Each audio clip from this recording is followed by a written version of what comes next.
নমস্কার বন্ধুরা, সবাই কেমন আছেন? আশা করি ভালো আছেন। আমিও ভালো আছি। আমি নীলিমার ভালোবাসা রান্নাঘরতে সবাইকে স্বাগত জানাচ্ছি। বর্ষাকালে বৃষ্টির সময় সবাই সুস্থ থাকুন, বৃষ্টিতে ভিজবেন না। আর আজকে আমি একটা রেসিপি নিয়ে এসেছি আমার রান্নাঘরে। মাকে তো রান্না করতে যেতে পারছি না, খুবই বর্ষা নেমে গেছে। রান্নাঘর তো পুরো একদম যাওয়ার মতো নেই। বাড়ির রান্নাঘরে আমি এখন করে দেখাচ্ছি। বৃষ্টি বর্ষা চলে গেলে আবার আমার মাকে রান্নাঘরে যাবো। আজকে আমি আমাদের ভেড়ি থেকে মাছ ধরেছি আপনার দাদা ভাই। এই দেখুন কি মাছ, আমি নাম জানি না। যাই হোক, এই মাছ দিয়ে, এই কচু দিয়ে, টমেটো দিয়ে, আলু দিয়ে ঝোল করব। কিভাবে করব আমি সবকিছু এই ভিডিওতে দেখাবো। আপনারা দেখতে থাকুন প্রথম থেকে শেষ পর্যন্ত, তাহলে বুঝতে পারবেন আমি কিভাবে কি করছি। আর আপনারা সাবস্ক্রাইব করুন, লাইক করুন, কমেন্ট করুন, তাহলে আমি এগোতে পারবো না। ঠিক আছে, আপনাদের সাপোর্ট অবশ্যই দরকার। চলুন তাহলে এই মাছ কটা সব কেটে নেই, নিয়ে আবার আসছি। বন্ধুরা, নিয়ে চলে এসেছি মাছ ধুয়ে। এই দেখুন মাছ ক পিস হয়েছে দেখি, 3, 6, 9, 10 পিস হয়েছে। এই দেখুন 10 পিস সব রান্না করবো না, 6 পিস রান্না করবো আর 4 পিস রেখে দেবো কালকের জন্যে। আর এই কচু আপনাদের আগেই দেখিয়েছি, কচু, টমেটো আর 2খানা আলু দেব, দিয়ে মাখো মাখো তরকারি করবো, মানে ঝোল। আর কাতলা মাছ একটা ডিম বার হয়েছে, ছেলে বললো রুই মাছ ছিল আর কাতলা মাছ ছিল, তাই কাতলা মাছ থেকে ডিম বার হয়েছে। কাঁচা লঙ্কা দেবো, আদা, জিরে বাটা, ধনিয়া বাটা দিয়ে করব, রাঁধুনি ফোড়ন দিয়ে। আপনারা দেখুন, দেখলে বুঝতে পারবেন। চলুন তাহলে আমি সবজিটা সব কেটে নিই। এই জল নিয়েছি বড় বাটিতে কাটার জন্যে, বড় বাটিতে কেটে নিচ্ছি।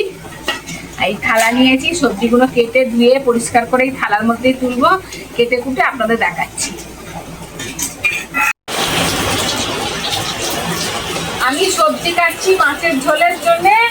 আকাশে কেমন বৃষ্টি হচ্ছে দেখুন, এত বৃষ্টি হচ্ছে, মুসুল ধারায় বৃষ্টি হচ্ছে। বৃষ্টির দিনে আপনার দাদা ভাই ভেড়ি থেকে মাছ ধরে নিয়ে এসছে, কচু দিয়ে, আলু দিয়ে, টমেটো দিয়ে যখন মাখো মাখো ঝোল করছি, মানে তরকারি, দারুণ লাগবে খেতে। চলে আসুন, যে যে খাবেন আমাদের বাড়িতে চলে আসুন। বন্ধুরা চলে এসেছি, উনুন জ্বেলে দিয়েছি, কড়া গরম হয়ে গেছে। সর্ষের তেল নিয়েছি, সর্ষের তেল দিয়ে দিচ্ছি মাছ ভাজার জন্যে। পরিমাণ মতো সর্ষের তেল দিলাম। মাছে লবণ আর হলুদ মাখিয়ে নিয়েছি ভাজার জন্যে। তেল গরম হলেই দেব। তেল গরম হয়ে গেছে বন্ধুরা, এই দেখুন তেল গরম হয়ে গেছে। আর প্রথমে মুড়োগুলো ভেজে নেব।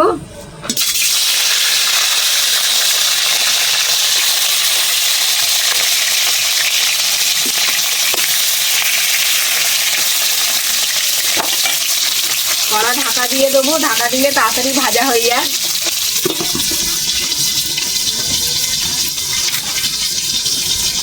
মাছটা লাল লাল করে ভেজে নিয়েছি। এই দেখুন মাছের তেল রয়েছে কতটা, ওর মধ্যেই আমি দিয়ে দিচ্ছি 1/2 চামচ রাঁধুনি ফোড়ন। রাঁধুনিটা ফোড়নে দিলাম। এবার দিয়ে দিচ্ছি কাঁচা লঙ্কা,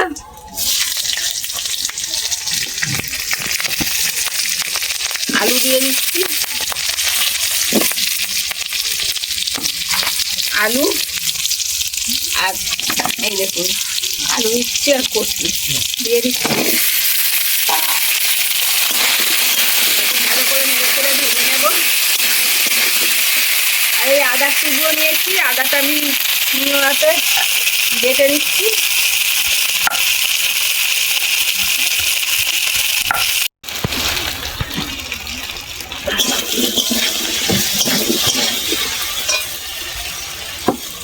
কচু আলু ভাজছি, তার মধ্যে দিয়ে দিচ্ছি স্বাদ মতো লবণ,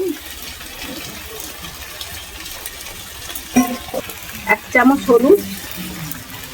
হলুদ বেশি লাগবে না, কাঁচা লঙ্কার তরকারি তো হলুদটা বেশি লাগবে। মানে এসে আমি ভালো করে সবজিটা ভেজে নেবো, কচু আর আলুটা। আর এই দেখুন বেগুন কেটেছি, বেগুনটা পরে দেব, কেটে রেখে দিয়েছি জলে, তুলে রাখলে কালো হয়ে যাবে, ওই জন্য জলে রেখে দিয়েছি। বেগুনটা পরে দেব। আর আদা বাটা হয়ে গেছে, শিলনোড়া ধুয়ে তুলে দিয়েছি। এবার কচু আর আলুটা ভালো করে ভাজা হয়ে গেলে তারপর মশলা দিয়ে একটু কষিয়ে জল দেবো। আলু আর কচুটা বন্ধুরা ভালো করে ভাজা হয়ে গেছে, এই দেখুন কত সুন্দর ভাজা হয়েছে। এবার দিয়ে দেবো পাকা টমেটো আর দিয়ে দেবো আদা বাটাটা। এটি ভালো করে কষিয়ে নেব মশলাটা।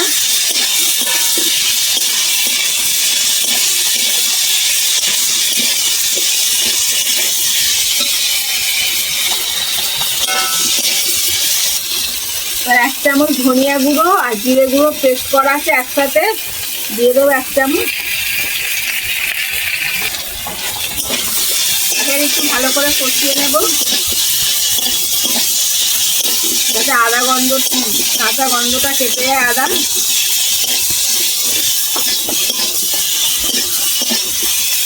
টমেটো একটা পুরো একটু গোটা গোটা থাকবে এরকম রাখবো, পুরো গলিয়ে দেবো না, তাহলে খেতে ভালো লাগবে। আমি যেভাবে বানাচ্ছি আপনারাও এইভাবে বাড়িতে বানিয়ে খেয়ে দেখবেন, সত্যি খুব ভালো লাগে।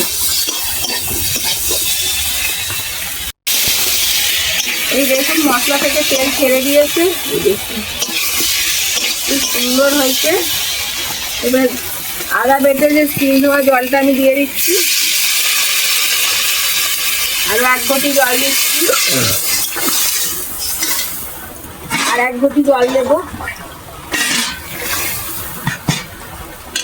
বেগুনটা এখন দেবো না, বেগুনটা একটু জলটা ফুটবে তারপর দেবো, নাহলে বেগুনটা পুরো গলে যাবে। আমি চাপা দিয়ে দিচ্ছি। বন্ধুরা এই দেখুন তরকারিটা ফুটছে, 5 মিনিট হয়ে গেছে। এবার আমি বেগুনগুলো দিয়ে দেবো।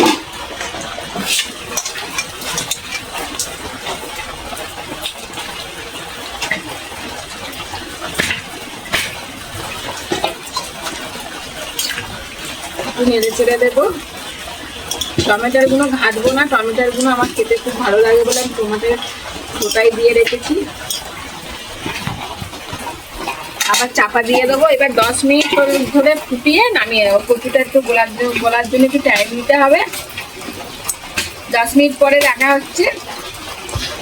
10 মিনিট হয়ে গেছে, আমি কড়ার ঢাকনাটা খুলে দেখি, এই দেখুন কত সুন্দর ফুটছে। দেখুন বেগুনটাও গলে গেছে, বেগুনটা এই দেখুন। আলু গলেছিল দেখি একটু, এই দেখুন আলুও গলে গেছে, আলু গলে গেছে। এটা কচুও গলে গেছে কত সুন্দর, দেখুন কেটে যাচ্ছে। ভেজে রাখা মাছটা দিয়ে দিচ্ছি, 6 পিস মাছ।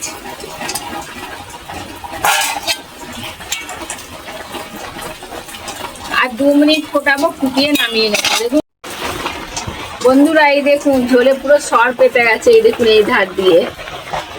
ঝোলটা আপনারা এরকমই বানাবেন, খুব পাতলা করবেন না, খুব ঘন করবেন না, এরকম ঝোল বানাবেন মাখো মাখো। এই দেখুন কি সুন্দর সর পেতেছে দেখুন ঝোলে, এই দেখুন আপনারা দেখতে পাচ্ছেন তো। এই দেখুন 2 মিনিট হয়ে গেছে মাছ দেওয়ার পরে। আমি এবার নামিয়ে নিচ্ছি, বাটিটা ধুয়ে পরিষ্কার করা আছে, বাটিতে ঢেলে নিচ্ছি।